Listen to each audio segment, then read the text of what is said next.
Hey, Ron here from Military Images Magazine with a new episode of Life on the Civil War Research Trail. You know, one of the best feelings, the most fulfilling moments that I have on the research trail is when a photograph of a Civil War soldier whose name has been lost in time is re-identified, gets his name back, and it happens in different ways. Sometimes I'll see the image in a book. Sometimes a fellow collector will bring it to my attention. Sometimes a family will reach out. It's a bunch of different ways that it can happen. And it doesn't exactly matter how it happens, but at the end of the day, when it does happen, the feeling is almost electric and it's magical because you know that this unidentified image, this face that you've been looking at, that is lost in time. We don't know who he is. We don't know what his story is.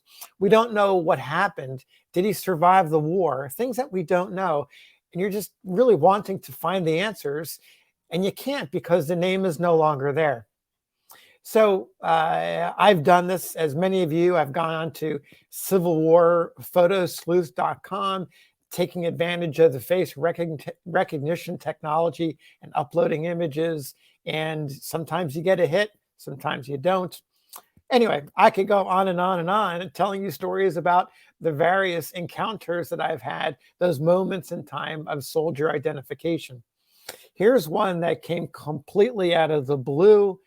I want to show you the image first. This is part of the Brian Boeve collection. So here's the photograph. And we knew from his uniform that he was a South Carolina soldier. And in fact, there was some partial identification to a particular regiment. That's the 1st South Carolina Infantry, also known as Orr's Rifles. So it's a fighting regiment with a storied history in the Army, the Confederate Army. And so this image has been in Brian's collection for years. We published it not all that long ago, and I received a note on Facebook. And so the name of the individual who sent me the Facebook is Tyler Tidmore. He says, I had come across an article online, and there was a photo in your collection that was shown, and it was marked as an unidentified soldier from South Carolina. He continues, I can identify that soldier. He is my 3rd great-grandfather, John Wesley Dalrymple. He was with the 1st Orr's South Carolina Rifles, Company L. Incredible, right? So you have to wonder now, how does Tyler Tidmore know this information? How does he know that the man pictured here is indeed John Wesley Dalrymple?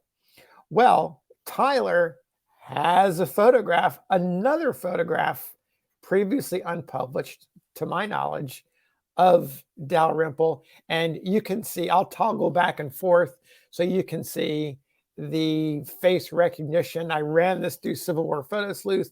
Faces match. All the information is there. In fact, he appears to be wearing the same exact uniform. Notice the tall collar that's trimmed in a dark color around the edges. Notice the dark trim running down the front of his uniform on the buttons. If we go back to the image in the Brian Boeve collection, you will see it's exactly the same coat. And it appears what happened here, and I'll go back to Tyler's photograph.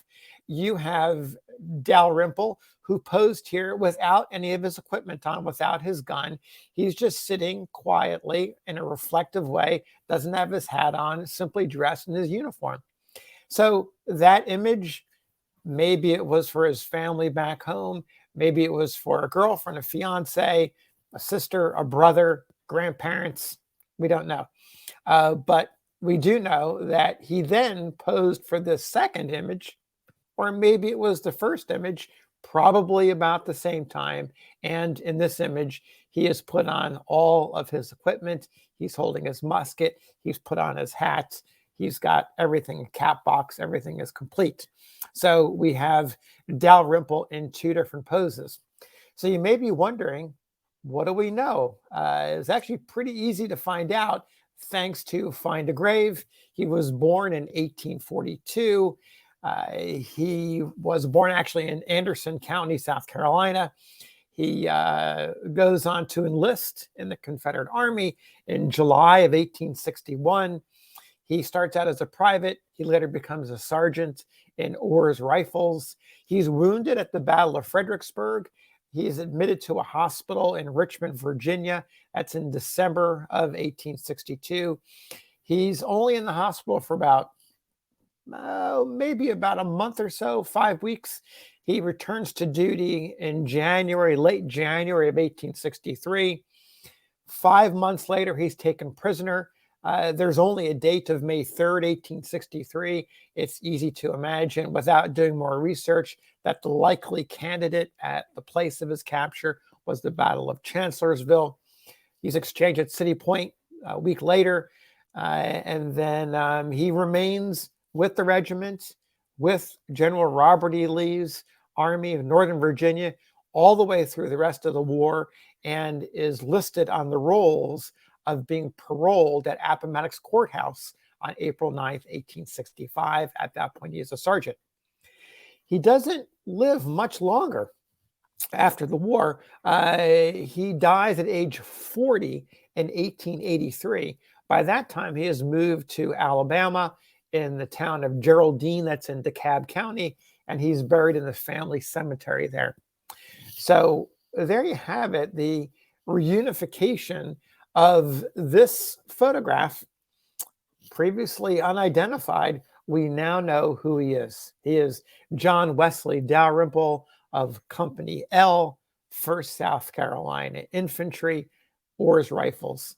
I want to give a big shout out and a big thank you to Tyler Tidmore for seeing the story online that led him to make this identification and reunify the identity along with the face.